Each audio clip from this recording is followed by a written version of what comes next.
बिस्मिल्लाहिर्रहमानिर्रहीम। अस्सलाम वालेकुम। वीडियो के टाइटल से आपको पता चल गया होगा कि हम आज क्या डिस्कस करने वाले हैं। तो आज हम ये डिस्कस करेंगे कि आप अपने फॉर्म डी के एग्ज़ाम्स के लिए कैसे तैयारी कर सकते हैं। वैसे तो जब आपकी पूरे साल की क्लासेस चल रही हों तो आपको साथ साथ ही उसकी तैयारी करनी है। साथ साथ अगर किसी चीज़ के नोट्स बनाने हैं तो आप उसको साथ साथ करते जाएं, जो चैप्टर किया जा रहा है उसको साथ साथ तैयार करते जाएं। लेकिन जब आपका टाइम आना होता है, जब आपके एग्ज़ाम्स होने होते हैं, उससे जो 3 महीने या 4 महीने का पहले टाइम ड्यूरेशन होता है, वो बहुत ज़्यादा इम्पोर्टेंट होता है और उसमें सब चीज़ें कवर करनी होती हैं। तो आज हम ये डिस्कस करेंगे कि अगर आपके पास 2 महीने का टाइम है या 3 महीने का टाइम है जिसमें आपको अपने एग्ज़ाम्स की तैयारी करनी है, तो वो आप कैसे कर सकते हैं, कैसे मैनेज कर सकते हैं। तो सबसे पहले तो उसके लिए ये ज़रूरी है कि आप डिटर्मिन्ड हो, आपके अंदर स्पिरिट होना चाहिए कि आपको अपना पूरा सिलेबस हर सब्जेक्ट को कवर करना है। सो हाउ टू स्टार्ट, शुरू कैसे करें। बहुत सारे स्टूडेंट्स का ये क्वेश्चन होता है कि हम किस सब्जेक्ट से शुरू करें। तो सबसे पहले कोई भी सब्जेक्ट स्टार्ट करने से पहले आपके पास अपने हर सब्जेक्ट के तमाम चैप्टर्स मौजूद होने चाहिए। किस बुक से करना है, सारी चीज़ें आपके पास मौजूद होनी चाहिए, नोट होने चाहिए। सपोज क्लिनिकल फार्मेसी है तो उसका चैप्टर किस बुक से करना है, एटलीस्ट आपको सब चीज़ें पता हों, आपके पास सारे मटेरियल मौजूद हो कि आपको कहाँ से तैयारी करनी है हर सब्जेक्ट की। ठीक है, किसी एक सब्जेक्ट की नहीं, हर सब्जेक्ट की आपके पास तमाम चीज़ें मौजूद होनी चाहिए। ये नहीं कि आप कोई सब्जेक्ट स्टार्ट करें और उसके बाद आपको बीच में ये रियलाइज़ हो कि इसके तो आपके पास कोई हैंड आउट्स नहीं है, कोई नोट्स नहीं है, बुक नहीं है जिसमें से आप तैयार करें। तो सब चीज़ें स्टार्ट करने से पहले आपके पास तमाम चैप्टर्स मौजूद होने चाहिए। सॉफ्ट में अब तमाम बुक्स मिल जाती हैं, लेकिन ज़्यादा ज़रूरी ये है, अच्छी बात ये है कि अगर आप उसको प्रिंट आउट कर लें। प्रिंट आउट की हुई चीज़ से जितना अच्छी तरह पढ़ा जा सकता है उस तरह सॉफ्ट कॉपी में उस तरीके से पढ़ा नहीं जा सकता। तो जो सेकंड स्टेप आता है, तमाम आपके पास हो गया, सब चीज़ें आपने मटेरियल कलेक्ट कर लिया है, आपको पता है आपको कौन सा चैप्टर किस बुक से करना है, कहाँ से करना है। तो उसके बाद आपको ये स्टार्ट जब आप करने लगे कि आपको तैयारी कैसे स्टार्ट करनी है, तो आपको सबसे पहले आइडेंटिफाई करना है कि आपको सबसे मुश्किल सब्जेक्ट कौन सा लगता है। वो कोई भी सब्जेक्ट हो सकता है, ज़रूरी नहीं है कि हर एक के लिए एक ही सब्जेक्ट डिफ़िकल्ट हो। किसी के लिए कोई सब्जेक्ट डिफ़िकल्ट हो सकता है, किसी के लिए कोई सब्जेक्ट डिफ़िकल्ट हो सकता है। सबसे पहले आपको ये आइडेंटिफाई करना है कि आपको सब्जेक्ट कौन सा सबसे मुश्किल लगता है और आपको उससे ही सबसे पहले करना चाहिए। तो जो आसान लगता है वो तो आप इजीली कवर कर सकते हैं थोड़े दिनों में, लेकिन जो सब्जेक्ट मुश्किल लगता है उसको करने में आपको टाइम लगेगा। सबसे पहले आपको जो मुश्किल सब्जेक्ट लगता है, सबसे पहले आप उसको स्टार्ट करेंगे। फिर आपने आइडेंटिफाई कर लिया कौन कौन से सब्जेक्ट मुश्किल हैं, फिर आप उसको कैटेगराइज कर लेंगे कि ये सब्जेक्ट मुश्किल है, इसके बाद ये इससे कम मुश्किल है। फिर जितने भी 4 या 5 या 6 सब्जेक्ट होंगे, आप ये नोट डाउन कर लें कि आपको इस तरतीब से तमाम सब्जेक्ट्स करने हैं। फिर स्केड्यूल बनाएं। स्केड्यूल बनाएं अपने सब्जेक्ट्स का, कि डेट वाइज बनाएं। आगे हम नेक्स्ट स्लाइड में ये भी देखेंगे कि आप जो है वो किस तरह से स्केड्यूल बना सकते हैं। स्केड्यूल बनाएं, डेट वाइज बनाएं, हर डेट पे बनाएं आपने कौन सा चैप्टर कितने दिन में करना है, कौन सा सब्जेक्ट है उसको कितने दिन में आपने कवर करना है। अब जैसे सपोज आपके पास 2 महीने का टाइम है, तो उस 2 महीने में आप किस तरह से 5 या 6 सब्जेक्ट कवर कर सकते हैं। और ये पॉसिबल है, आप कर सकते हैं ये काम। चाहे आप एक सब्जेक्ट को कम दिन में कवर कर लें या आप 2 सब्जेक्ट लेके साथ चलें। ठीक है, एक सब्जेक्ट आपने लिया है वो आपने 10 दिन में कर लिया है, ठीक है, और उसके बाद या फिर आप 2 सब्जेक्ट लेके चल रहे हैं, वो आपने 15 दिन में दोनों सब्जेक्ट कर लिए हैं। तो ये आपके अपने ऊपर डिपेंड करता है कि आप किस तरीके से इस सब्जेक्ट को लेके चलते हैं। अगर आप ये चाहते हैं कि आप फोकस्ड रहें, एक ही सब्जेक्ट को लेके चलें, तो फिर आप एक ही को लेके चलें। लेकिन अगर आपके अंदर इतना स्टेमिना है, आपके अंदर इतनी कैपेबिलिटी है कि आप 2-2 सब्जेक्ट को साथ लेके चल सकते हैं, उनको मेमोराइज कर सकते हैं, उनको समझ सकते हैं, तो आप 2-2 सब्जेक्ट्स को लेके साथ चल सकते हैं और उसको उस टाइम में कवर कर सकते हैं। अब जो भी आप स्केड्यूल बनाएं या टाइम टेबल बनाएं, उसको स्ट्रिक्टली फॉलो करें, ठीक है।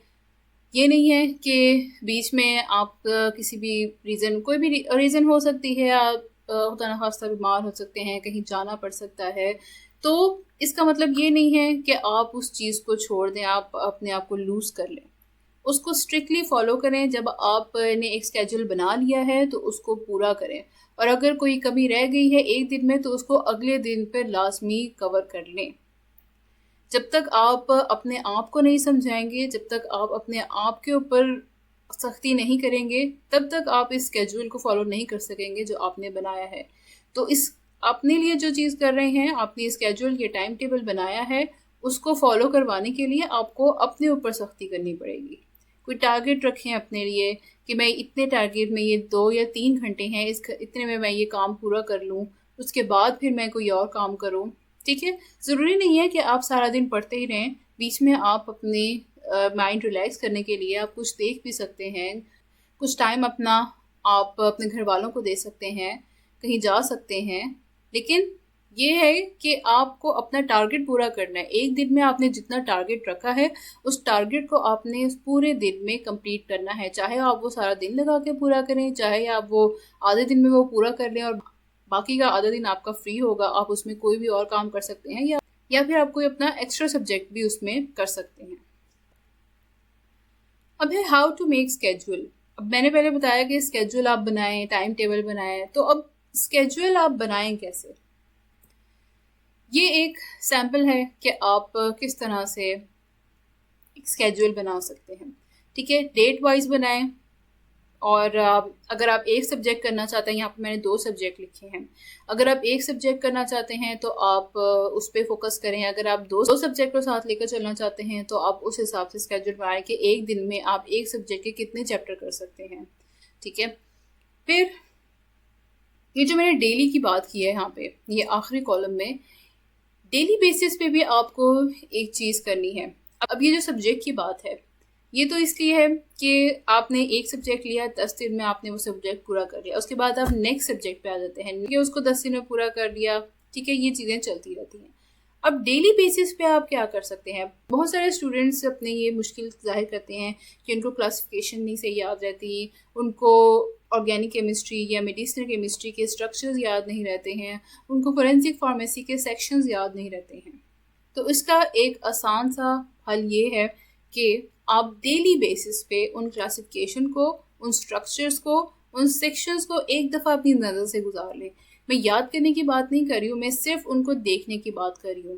सपोज क्लासिफिकेशन है, तो क्लासिफिकेशन को अगर आप रोज़ एक दफ़ा देख लेंगे तो वो आपकी जितनी दफ़ा आपकी नज़र से गुजरेगा वो उतना ही आपको याद रहेगा। इस तरह स्ट्रक्चर्स को भी आपने एक दफ़ा देख लिया, रोज़ आपने एक दफ़ा देखा है उसको, तो जब आप एट द एंड, अगर आप एक पूरा महीना भी ये काम कर रहे हैं तो महीने के एंड पर आपको वो सारे स्ट्रक्चर्स याद होंगे, अगर आपने उनको डेली बेसिस पर उनको जस्ट देखा ही होगा, ठीक है। हर स्ट्रक्चर को आपने देख लिया कि ये किस तरह बना हुआ है, मॉर्फिन का स्ट्रक्चर है वो कैसा बना हुआ है, ठीक है। इसी तरह अल्केलॉइड्स के हैं, जितने भी स्ट्रक्चर्स हैं, अगर आप उनको डेली बेसिस पे देखेंगे कि उनका बॉन्ड कितने लगा हुआ है, कैसे, किस तरह है, कितने रिंग्स हैं, तो वो at the end of the month आपको वो डेफिनेटली बहुत अच्छे तरीके से याद रहेंगे।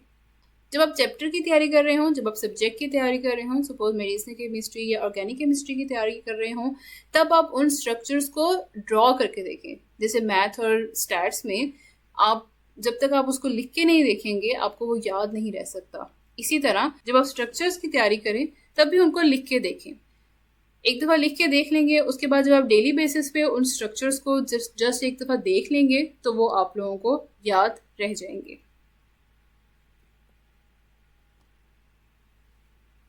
अब ये वही बात रिपीट हो रही है यहाँ पर कि जो डिफ़िकल्ट थिंग्स हैं, जो आपको लगता है कि क्लासिफिकेशंस हैं, स्ट्रक्चर्स हैं, वो आपको भूल जाएंगे, ठीक है। एक दफ़ा आपने मेडिसिनल केमिस्ट्री की तैयारी कर ली, महीना लगा के आपने उसकी तैयारी की है, और उसके बाद 15 दिन बाद, 20 दिन बाद, महीने बाद दोबारा वही सब्जेक्ट उठाएंगे तो वो आपको लगेगा ये तो भूला हुआ है।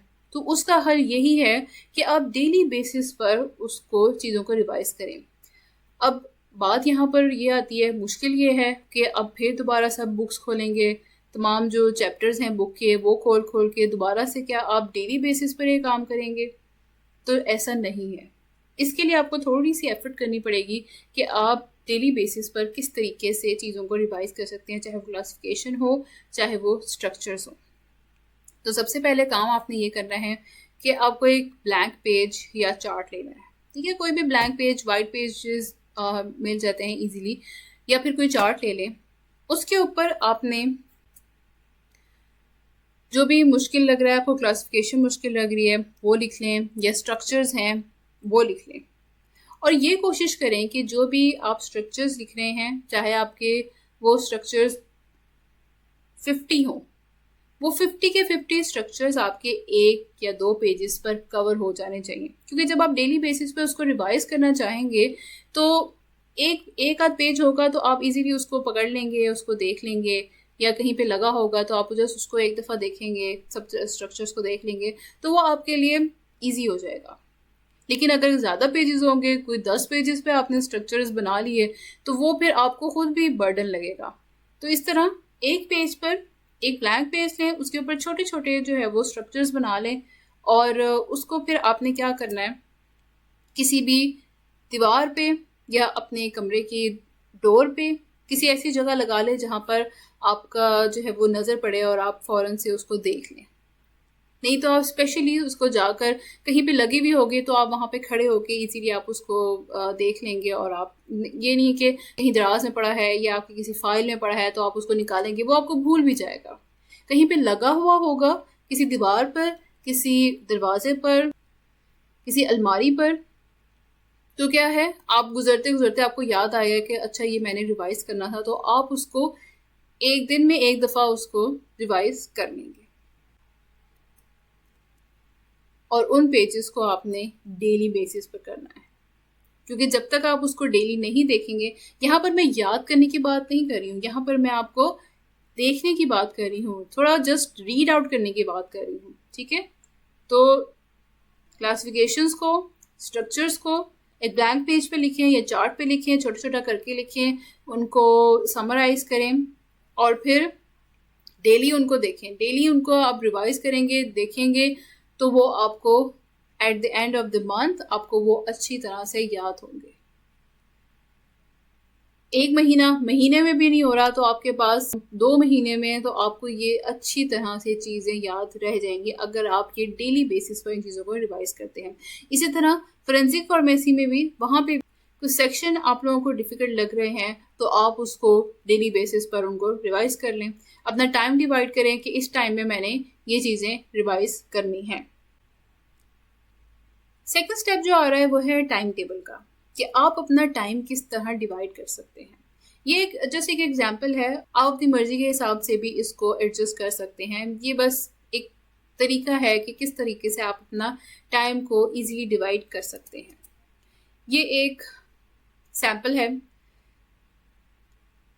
जो सबसे इम्पोर्टेंट बात जो आप लोगों को बताने की है कि सुबह सुबह सुबह जब आप जो चीज़ पढ़ते हैं वो आपको ज़्यादा अच्छी तरह याद रहती है। बिकॉज फजर के बाद, आपने नमाज के बाद आप बैठ गए हैं, थोड़ी देर पढ़ा है आपने, तो उस टाइम जो आप चीज़ पढ़ेंगे वो आप बहुत फ्रेश माइंड के साथ पढ़ेंगे और वो आपको जल्दी भी याद हो जाएगा। तो उस टाइम आपने क्या चीज़ पढ़नी है, जो वो पेजेस थे जो डेली बेसिस पे आपने रिवाइज करने हैं, कोई स्ट्रक्चर्स हैं, कोई क्लासिफिकेशन है या कोई सेक्शन है, जो चीज़ आपने डेली बेसिस पे रिवाइज करनी है वो आप उस टाइम करें। सजेशन है एक, बाकी आपकी मर्जी है कि आप किस तरीके से अपना टाइम टेबल एडजस्ट करते हैं। तो 6 से 7 अगर आप 1 घंटा भी निकालें डेली बेसिस पे, आपने जो पेजेस रिवाइज करने हैं आप उनको रिवाइज करें। उसके बाद आप बेशक कोई चीज़ खा भी लें, आपके रूटीन पे डिपेंड करता है कि आपने ब्रेकफास्ट पहले करना है या बाद में करना है, या आप ऐसी छोटी मोटी कोई चीज़ खा लें ताकि आपका माइंड भी फ्रेश रहे। फिर ये है कि ब्रेकफास्ट का टाइम आ जाएगा, फिर उसके बाद आपने 3 से 4 घंटे कंटिन्यूस आपने अपने सब्जेक्ट को, जो मेजर सब्जेक्ट है जो आपको कवर करना है, आपने वो पढ़ना है।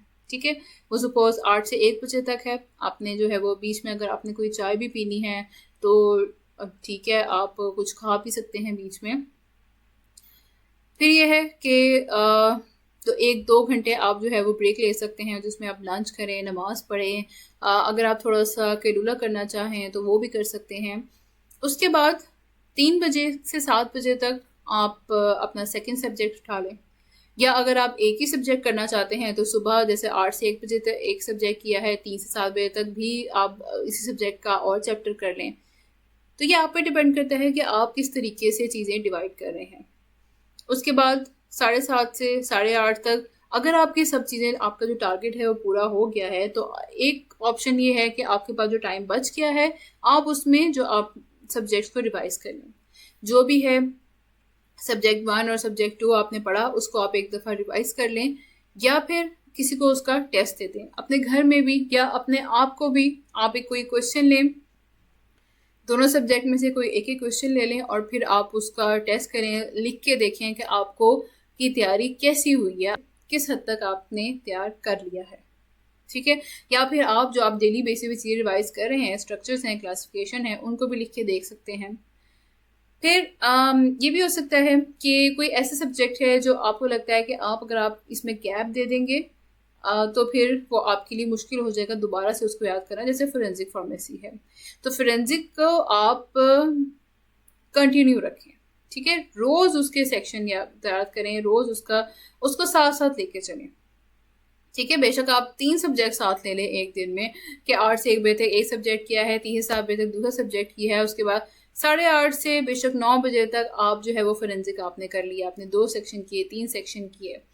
ठीक है, तो इस तरीके से आप जो है वो किसी ऐसे सब्जेक्ट को लेके चल सकते हैं जो आपको लगे कि अगर आपने इसको बीच में छोड़ दिया या आपका गैप आया, आपने पूरा सब्जेक्ट तैयार कर लिया है, 1 महीने बाद आपने दोबारा वो सब्जेक्ट उठाया तो वो आपको भूल गया है, तो इसका हल यही है कि आप उसको कंटिन्यूस लेके चलें, उसको बीच में गैप ना दें।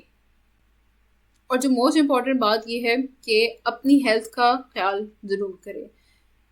ये तैयारी करना भी ज़रूरी है, लेकिन साथ साथ अपनी हेल्थ का ख्याल रखें, हेल्दी चीज़ें खाएं, अपनी नींद पूरी लें। ज़्यादा बेहतर तो ये होता है कि आप अपनी रात की नींद लें और फिर दिन में पढ़ाई करें सारी।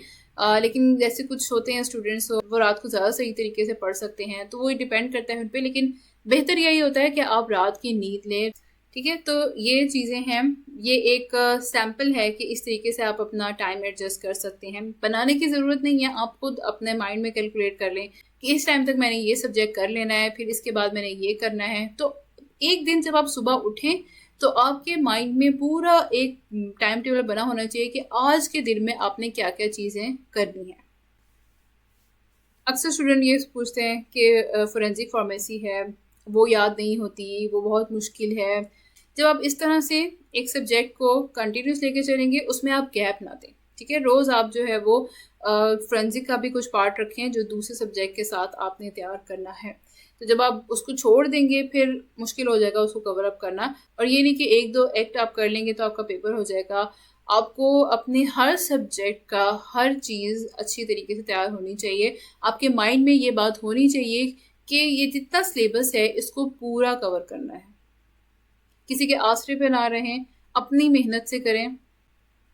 इसके अलावा दूसरे प्रॉफ्स हैं, जैसे फार्माकोग्नोसी है, उसमें भी स्ट्रक्चर्स आते हैं, तो उसको भी आप डेली बेसिस पे रिवाइज कर सकते हैं। उसको एक पेज पे लिख लें, स्ट्रक्चर्स बनाएं और डेली उनको रिवाइज करें। फिर फार्माकोलॉजी आती है, उसकी क्लासिफिकेशन है, वो अक्सर स्टूडेंट्स कहते हैं कि उनको भूल जाती है, तो उसके लिए भी आप डेली बेसिस पर ब्लैंक पेज पे आप लिख लें जो भी क्लासिफिकेशन है, और उसको फिर आप रिवाइज करें और देख लें। जो आप डेली बेसिस पे चीज़ें तैयार कर रहे हैं, महीने के एंड पर आपने उसका टेस्ट लेना है अपने आप का। ठीक है, अपने आप का आपने टेस्ट लेना है कि जो डेली बेसिस पे आप चीज़ें कर रहे थे वो आपको याद भी हैं कि नहीं। ठीक है, महीने के एंड पर आपने जितने स्ट्रक्चर्स रोज़ देखे, जितनी आपने क्लासिफिकेशन देखी, उसको आपने लिख के देखना है कि आपको किस हद तक वो तैयार हो गया है। जिस स्ट्रक्चर में डेफिशिएंसी हो, जो भूल रहा हो, उसको आप उसके ऊपर ज़्यादा मेहनत करें, उसको ज़्यादा अच्छे तरीके से दोबारा लिख के देखें कि उसको किस तरीके से आप तैयार कर सकते हैं। और जो मोस्ट इम्पॉर्टेंट बात है वो है डोंट वेस्ट योर टाइम। अपना टाइम को वेस्ट मत करें।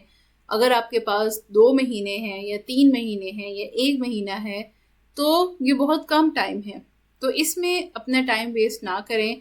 कुछ प्रॉब्लम हो सकती है, कोई चीज़ें बीच में हो सकती हैं, कहीं आपको जाना पड़ सकता है, कोई बीमार हो गया है, या कोई भी इवेंट आ गया है, तो उसमें आपको अपना टाइम खुद मैनेज करना है।